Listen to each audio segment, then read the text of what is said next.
Lecture 8 है आज आपका, farewell to arms Ernest Hemingway का novel.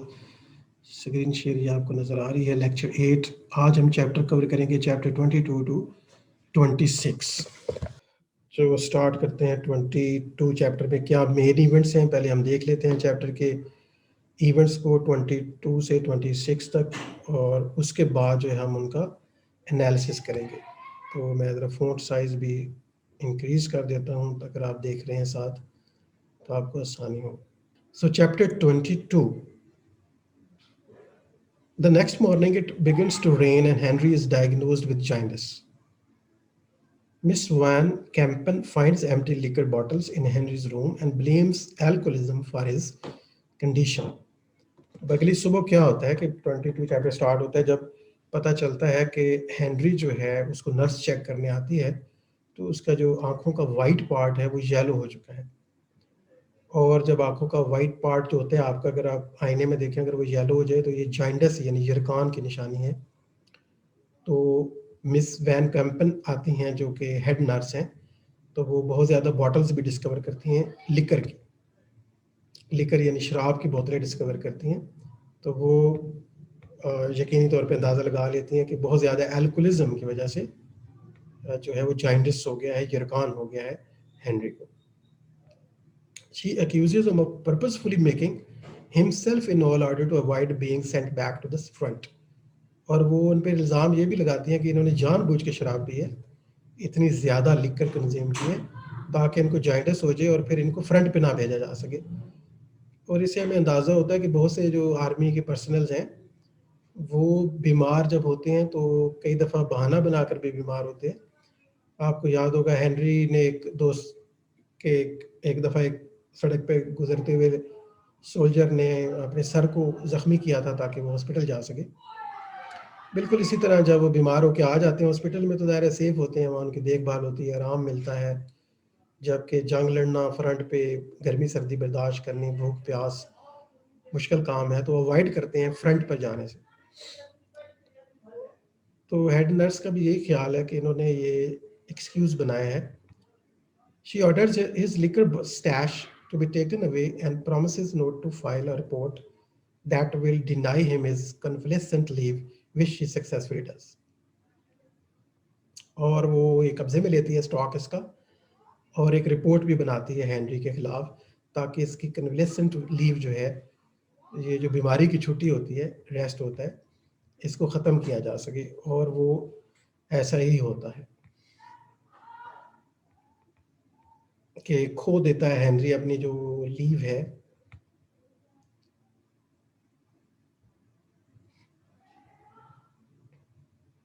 (23) Henry prepares to travel back to the front. अब हेनरी को फ्रंट पे वापस जाना है क्योंकि उसकी कन्वलेसेंट लीव जो है, वो जो मेडिकल लीव है, वो तो कैंसिल हो गई है उसके जॉइंटस निकल आने की वजह से, और उस पर इल्ज़ाम है कि उसने जानबूझ के ऐसा किया। He says his goodbye at the hospital and heads out to the streets. While passing a cafe, he sees Catherine in the window and knocks for her to join him.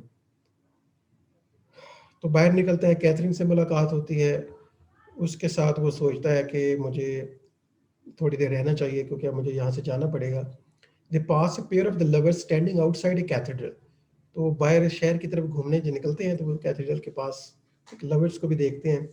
When Henry observes they are like us, तो वो कहता है कि ये बिल्कुल हमारी तरह हैं, देखें ये भी लवर्स हैं जैसे कि हम लवर्स हैं। Catherine unhappily responds, nobody is like us. लेकिन कैथरीन क्या कहती है कि कोई भी हमारी तरह नहीं है। They enter a gun shop when Henry buys a new pistol and several ammunition cartridges. Henry का जो पिस्टल है वो खो चुका है जब वापस आया था वार से, तो उसे नया पिस्टल भी चाहिए, नया एमुनिशन कार्ट्रिज उसने बाई की हैं शॉप से, यानी पूरी तैयारी कर रहा है फ्रंट पे वापस जाने के लिए। On the street they kiss like the lovers outside the cathedral did, so Henry suggest that they go somewhere private and Catherine agrees. तो वो मशवरा करते हैं कि हमें शायद कुछ प्राइवेट वक्त गुजार लेना चाहिए। They find A hotel even though it is a nice hotel, and the Catherine stops on the way to buy an expensive nightgown. She still feels like a prostitute. तो वहाँ से होटल में जाते हैं और वहाँ पे जो एक डेस्परेट स्टेटमेंट है वो देती है, जब हम टेक्स्ट पढ़ेंगे तो वहाँ पे कहती है आई फील लाइक ए होर। तो इसकी भी सिग्निफिकेंस को आगे देखते हैं रैसेस में। After dinner however they both feel fine. Henry utters the line back at my but at my back I always hear time's winged chariot hurrying near। तो एक पोइट्री की लाइन बोलता है खाने के बाद, which Catherine recognises as a couplet from the poetry of Andrew Marvell. तो ये एक पोइट थे, कैवलियर पोइट है एंड्रयू मार्वल, 17वीं सेंचुरी के ये पोइट थे, जॉन डन के ज़माने के। वहाँ पे मेटाफिजिकल पोइट्स होते थे, इसी तरह कैवलियर पोइट्स भी होते थे। तो एक कैवलियर पोइट हैं और इनको जानने का भी आपको मौका देंगे। Henry asks Catherine how she will manage having the baby. Henry उससे पूछता है, and she assures him that she will be fine and that she will have set up a nice home for Henry by the time he returns. तो वो उसे बताती है, तो मेरे बारे में परेशान ना हो कि मैं बेबी को कैसे संभालूंगी, कैसे दुनिया का सामना करूंगी और कैसे ये हालात को देखूंगी। तो वो बताती है कि आप जाओ और फ्रेंड से जब वापस आओगे तो एक अच्छा घर जो है वो मैं सेट कर लूँगी, जहाँ पे हम हंसी खुशी रहेंगे हमेशा हमेशा के लिए। Outside Henry calls for a carriage to bring him and Catherine from the hotel to the train station. He gets out at the station and sends her onto the hospital। 24 में वो स्टेशन पहुंचता है। He begs her to take care of herself and little Catherine, कि अपना ख्याल रखना और little Catherine जो इनसाइड है, इनसाइड द वूम, उसका भी ख्याल रखना। There is a small commotion on the crowded station because Henry has arranged for a machine gunner to save him a seat. A tall, gaunt captain protests. Eventually, Henry offers the offended captain his seat and sleeps on the floor। वो seat लेने के लिए उसने अपना एक machine gunner भेजा था, लेकिन जो है ना वो पता चलता है कि वो तो किसी और की सीट है और उसने सही अरेंजमेंट नहीं किया है, जिसकी की वजह से हेनरी को फ्लोर पर सोना पड़ता है ट्रेन की। Chapter 25। After returning to Gorizia, front पे आ गए हैं, गुरेजिया टाउन में आ गए हैं जहाँ पे शुरू में हम थे। आपको याद होगा कहानी का स्टार्ट भी यहीं से हुआ था जहाँ पे इसके दोस्त प्रीस्ट और रिनाल्डी और एटसेट्रा हैं। Henry has a talk with the town major about the war. It was a bad summer, the major says. War के बारे में हेनरी पूछता है कि मेरे पीछे क्या क्या हुआ, कैसा समर रहा, और मेजर से उसको कुछ मालूमात मिलती हैं कि बड़े बुरे तजुर्बात थे यहाँ पे। The major is pleased to learn that Henry received his decoration and decides that Henry was lucky to get wounded when he did। The major admits that he is tired of the war। और major उसे बताता है कि तुम तो अच्छा रहा कि तुम्हें चोट आ गई और तुम यहाँ से चले गए थे, वरना पीछे जो बहुत और कुछ बुरा हुआ है। And major admits that he is tired of war. और एक चीज़ जो हमें कांस्टेंट नज़र आ रही है, सारे लोग जो इतनी लंबी जंग जब बहुत लंबी चलती है तो क्या होता है, उसका तो ज़ाहिर है हमें तो कोई एक्सपीरियंस नहीं है, हमने कोई ऐसी जंग देखी नहीं, और यकीनन ये एक बुरी चीज़ है। और वर्ल्ड वार जो कि 4-5 साल रही थी, तो आप एस्टिमेट लगा सकते हैं कि कुछ दिन जंग रहे तो क्या हालत हो जाती है कंट्रीज़ की। जब सालों पे मुहित जंग चल रही हो, यू कैन इमेजिन कि लोगों के जो है असाब हैं वो शल हो चुके हैं। So Major admits that he is tired of the war and states that he doesn't believe that he would come back if he were given leave from the front। और उसे बताता है मुझे छुट्टी अगर ऐसी कोई मिली होती, मैं तो जख्मी होता तो कभी फ्रंट पे वापस ही ना आता, किसी न किसी तरीके से लंबा करता।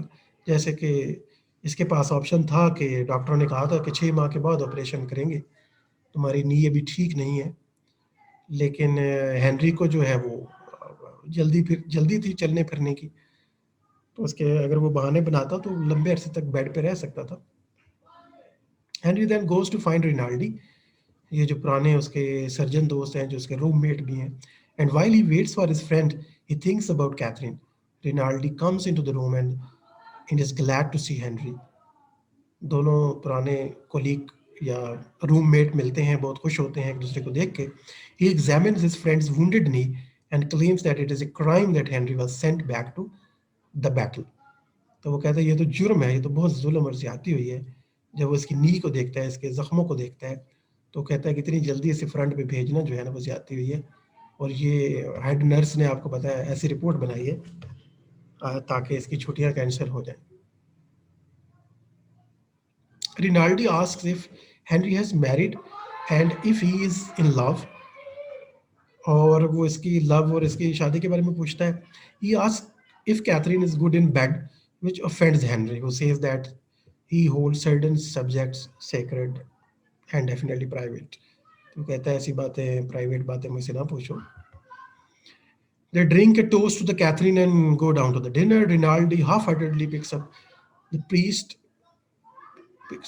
and trying to animate the nearly deserted dining hall for Henry's sake. Chapter 26 में हम जाएंगे अब. Henry talks with the priest. The priest thinks that the war will end soon. Priest के साथ उसकी बातचीत होती है. Priest आपको पता है एक religious person है और also optimistic भी है, hopeful भी है, and war will end soon. ये साबित करता है कि वो बड़ा hopeful है. Though he cannot say why he thinks so. But Henry remains skeptical. लेकिन वो आपको पता है एक skeptical personality है या realist है. उसे पता है इतनी जल्दी war end नहीं होगी और कोई सब अच्छा होने वाला नहीं है इतनी जल्दी. The priest notices a change in the men, citing the major whom he describes as gentle as an example. Henry speculates that defeat has made the men gentler and points the priest to the story of the Jesus Christ. यहाँ पे priest mention करता है major को. Major का रवैया पहले बड़ा सख्त और डिसिप्लिन होता था और वो बताता है कि वार ने आहिस्ता आहिस्ता इस बंदे को चेंज कर दिया. Now he has become gentle. तो हेनरी उसका एनालिसिस करता है. कहता है कि ये जो डिफीट है, ये जो जंग है, जो वार है, जो शिकस्त है, जो प्रॉब्लम्स हैं, ये इंसानों को जेंटलर बना देते हैं. जैसे कि प्रीस्ट जो है ना वो the story of the Jesus Christ को ये लोग मेंशन करते हैं. Henry suggest was mild because he had been beaten down. कि जीसस क्राइस्ट जो हैं उनके बारे में था कि वो बड़े माइल्ड थे और बहुत ही जेंटल थे, हाईली जेंटल थे. और उनके बारे में ये है कि वो कहता था ना कि एक गाल पे कोई थप्पड़ मारे तो हजरत ईसा ने कहा था कि दूसरा गाल भी आगे कर दें कि इस पे भी मार लो. तो उनका इतना जेंटल, इतना माइल्ड जो बिहेवियर है हेनरी के मुताबिक इस वजह से है कि उन्होंने बहुत ट्रबल्स फेस की. Henry claims that he no longer believes in victory. और हेनरी तो अब डिफीट और विक्ट्री पे बिलीव ही नहीं करता, वो तो इससे बियॉन्ड चला गया है. At the end of the evening when the priest asked what Henry does believe in, और बड़ा इंटरेस्टिंग रिप्लाई ये है कि आखिर में पूछता है आखिर तुम्हें किस बात पे यकीन है, किस बात पे तुम. तो हेनरी कहता है इन स्लीप, कि मुझे सिर्फ एक चीज़ पे यकीन है और वो है नींद, क्योंकि नींद में हम सारा कुछ भूल जाते हैं. इनका थोड़ा सा एनालिसिस कर लेते हैं आखिर इसका क्या मतलब था, हमने इसमें क्या सीखा है. तो वापस चलते हैं 22 चैप्टर्स की तरफ. 22 से 26 को इकट्ठा ही हम इसका एनालिसिस करेंगे. अभी सारे वाक़यात आपके सामने मेंशन हुए हैं और आपने टेक्स्ट भी पढ़ रखा होगा यकीनन. अगर नहीं पढ़ा तो कोई बात नहीं, आप पहले वाक़यात को, एनालिसिस को समझ लें और बाद में जब चैप्टर पढ़ेंगे तो भी आपको काफ़ी आसानी रहेगी कि यहाँ पे हम क्या हो रहा है आप समझ सकते हैं, उसका मीनिंग भी समझ सकते हैं. ये गाइडेड स्टडी होती है यूनिवर्सिटीज़ के अंदर नॉवेल्स की, ताकि आप कल इस काबिल हो सकें कि इंडिपेंडेंटली अपना कोई नॉवल पढ़ सकें और उसके इतने मीनिंग निकाल सकें, चीज़ों को अंडरस्टैंड कर सकें, टेक्स्ट को. सो व्हाट हैपन, वो तो हमने देख लिया. तो व्हाई एंड हाउ हैपेंड और what is the significance, interpretation क्या है. If Catherine's behaviour in the last section cast a slight shadow over the romantic idealism surrounding her relationship with Henry, her farewell to him cast it into the darkness. A sense of doom slowly closes in. हमें जो है वो darkness और gloom और ultimate जो defeat है, जो death है, जो डार्कनेस है, उसका हमें इशारा मिलता है इनके कैथरीन्स के बिहेवियर में अब. और ऐसे लग रहा है कि जो हनीमून पीरियड है उनका, जो एक रोमांटिक पीरियड है, उसके खात्मे की तरफ आहिस्ता आहिस्ता वो बढ़ रहे हैं. Catherine's observation as she and Henry pass a young amorous couple. जब वो 22 चैप्टर के अंदर वो एक जगह पे एक कैथीड्रल के पास से गुजरते हैं जहाँ पे एक कपल जो है मेल और एक फीमेल के पास से जब गुजरते हैं who are making love or taking kiss that nobody is like us. और वो कहता है कि देखो हमारी तरह के लवर हैं और इन्हें दुनिया की कोई परवाह नहीं है और ये सड़क किनारे जो है वो परफॉर्मिंग लव. और वो कहते हैं लाइक अस, लेकिन ये कहते हैं nobody is like us she says and betrays the pathos at the heart of the relationship. और जिससे हमें पता चलता है कि नेगेटिव एटीट्यूड जो है या रियलिस्टिक कह लें या foreshadowing the ultimate doom by removing the relationship from the lofty realm of the idealized love. थोड़े पिछले चैप्टर्स में हम देख रहे थे कि they were living in a paradise, in imagination की पैराडाइज में थे, idealized love में थे. Hemingway makes Catherine and Henry's love for each other more real, more complicated and more convincing. बिल्कुल रियल लव जो ओरिजिनली हमारे असल तजुर्बात हैं मोहब्बत के, वो कोई हमेशा के लिए वो एक सतह पे नहीं रहते हैं. यकीनन उनकी बिगनिंग है तो एक क्लाइमैक्स है तो एक एंड भी है. हर चीज़ का यहाँ पे एक साइकिल है, लाइफ साइकिल. लव का भी एक life cycle. The lines of the poetry that Henry quotes are from Andrew Marvell. एक पोइट है एंड्रियो मार्वल जो मेंशन हुआ था, उनकी पोएम है to his square mistress that was published in 1681. Andrew Marvell की ये बड़ी इंपॉर्टेंट पोएम है, यहाँ मेंशन भी होती है और इसकी थीम में और यहाँ पे अभी जो हमने लास्ट चैप्टर देखी इनकी थीम में काफ़ी similarity. In the poem, a man addresses the young object of his desire and tries to convince her that the social norms that keeps her chaste are unimportant in the face of the inevitable death. और उस poem में क्या है कि एक आदमी जो है अपनी बिलव्ड के साथ बात कर रहा है, इस टॉकिंग है, उसके साथ डायलॉग है या एक ही तरह सा मोनोलॉग है, और वो उसे बताता है कि सोशल नॉर्म्स, ये दुनिया के तौर तरीके, रस्म व रिवाज हैं, ये कोई अहमियत नहीं रखते क्योंकि अल्टीमेटली जो है वो डेथ इनएविटेबल है. डेथ जो कि आनी आनी है, डिस्ट्रक्शन चाहे आप जैसे भी हों, अल्टीमेटली हमने मर जाना है जैसे भी हों. तो फिर इस सोशल नॉर्म्स को फॉलो करने का क्या फ़ायदा होगा हमें, इस पोएम में पोएट कहता है. तो क्या करना चाहिए, तो पोएम का ये थीम है कि लाइफ को मैक्सिमम लाइफ में से जो आप कशीद कर सकते हैं कशीद कर लें, जो प्लेयर ले सकते हैं, जो प्लेयर ड्राइव कर सकते हैं वो ले लें. पोएम में पोएट कहता है life is painful short, painfully short, बहुत एक छोटी भी है और अल्टीमेटली डेथ है. जैसे एक पैदा हम क्राई के साथ होते हैं और क्राई के साथ ही मरते हैं या मर के लोगों को रोता छोड़ जाते हैं. तो क्राई टू क्राई का एक जर्नी है बस. The poem suggests whatever player can be had should be had regardless of fussy moralistic traditions. तो इस फसी मॉरलिस्टिक जो ट्रेडिशंस हैं, जो रस्म व रिवाज हैं, दुनिया के जो कानून है, जो ज़ाब्ते हैं मुआशरे के, इसका कोई फ़ायदा नहीं क्योंकि ज़िंदगी तो बहुत थोड़ी है. तो इसके दरमियान में जो टाइम है उसमें मैक्सिमम प्लेयर हमें कशीद कर लेना चाहिए. The poem plays an important role in shaping the farewell scene between Catherine and Henry. In the hotel room, Catherine says that she feels like a whore, even though she feels no need to marry. यहाँ पे Catherine एक अजीब सा feel भी करती है, वो जो सोशल प्रेशर फील कर रही है अंदर से. आप जितना भी डिफाई कर लें तो जो हमारी सोशल कंस्ट्रक्शन होती है माइंड की, हमारा जो कॉन्शियस बिल्डिंग हो चुकी है माशरे ने की होती है, हमारी जहन साजी, उस जहन साजी में से, उस कॉन्शियस बिल्डिंग में से यकीनन हम ऐसी बातें नहीं निकाल सकते. शी फील्स लाइक ए होर, ये इसी वजह से है. Even though she feels no need to marry, शादी भी नहीं करना चाहती और होर लाइक भी फील, प्रोस्टिट्यूट लाइक भी फील कर रही है. एंड आस, ये इनसाइड वॉइस है ना, जो सोशल कंस्ट्रक्शन है उसकी वॉइस है basically. Has asked Henry how they could possibly be more married than they are now, and strict moral expectation of the society still exert a force strong enough to vex her happiness. सो जो ये जो society की जो moral sense है, वो inside building है, construction है, वो अपनी फोर्स डाल रही है और उसकी हैप्पीनेस को कुछ ना कुछ कम करती है। लेकिन उसका रिएक्शन भी आता है जब वो डिफाई करती है और शिद्दत के साथ, she quickly overcomes this feeling and actually wants to do something really sinful. और अब वो उसके रिएक्शन में क्या कहते हैं कि हमें कुछ ऐसा करना चाहिए जो इंतहाई गुनाह हो, तो हमें इस गुनाह की तरफ जाना चाहिए with Henry.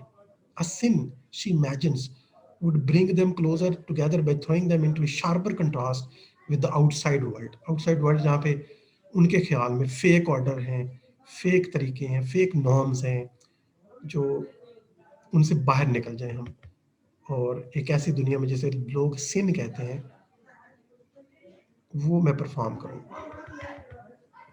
As she says at the racetrack, she feels she is at her best and least only when she and the Henry are separated from everyone around us. जैसे कि रेस ट्रैक में भी हमने देखा था कि ऐसी statement उसने दिए थे कि जब वो हेनरी के साथ होती है तो दुनिया को बिल्कुल भूल जाती है, लिहाजा वो दुनिया के कोई भी रूल्स रेगुलेशन को भी साथ नहीं चलाना चाहती। The final lines of the Marvels poems, जो एंड्रयू मार्वल है, उनकी जो पोएम है, जो आपको पढ़ने का मौका भी देते हैं, evoke this aspect of the Catherine and Henry's relationship.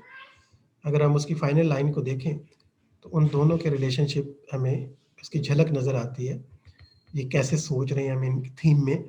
यहाँ पे हेमिंग्वे का जो नज़रिया है यहाँ के ऊपर लाइफ के बारे में अपने करेक्टर के थ्रू जो एक्सपोज करता है, वो हमें कुछ नज़र आता है।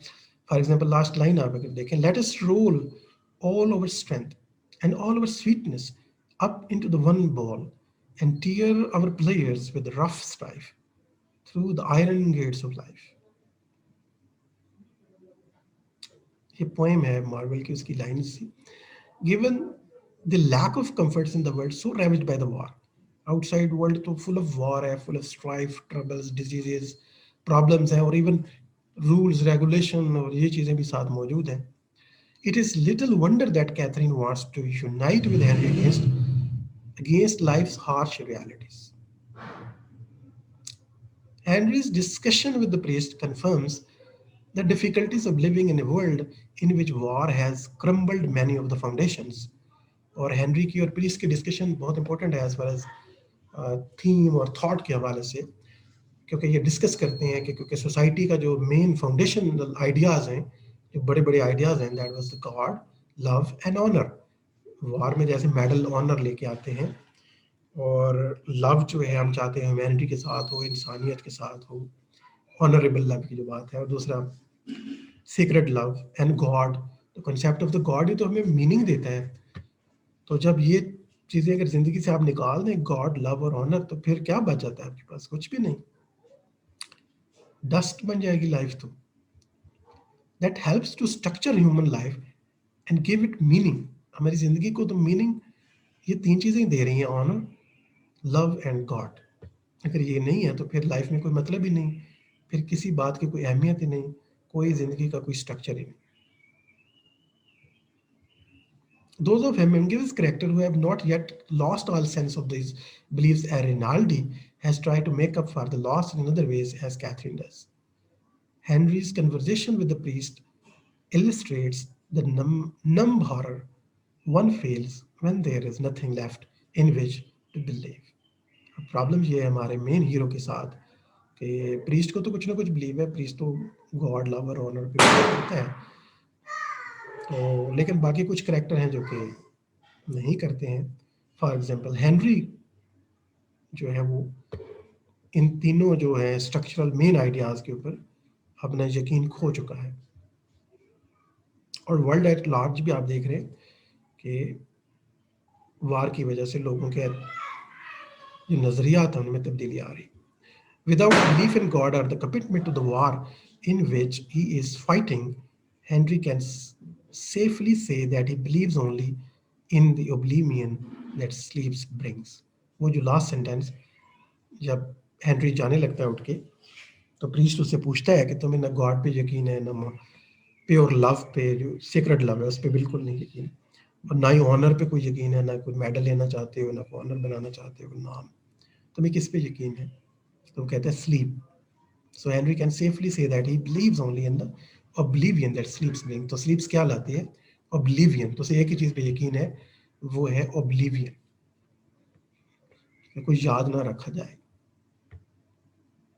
यानी भूल जाना, निकाल देना जहन से, तो सोचना ही नहीं चाहता इनके बारे में। ये था आपका लेक्चर और उसकी इंटरप्रिटेशन कुछ आपने की है। आप भी, आपकी असाइनमेंट है नेक्स्ट, ये भी नोट कर लें। और ये असाइनमेंट नंबर तो मुझे याद नहीं आ रहा, मुझे बताइएगा क्या है, वहाँ लिख लेते हैं।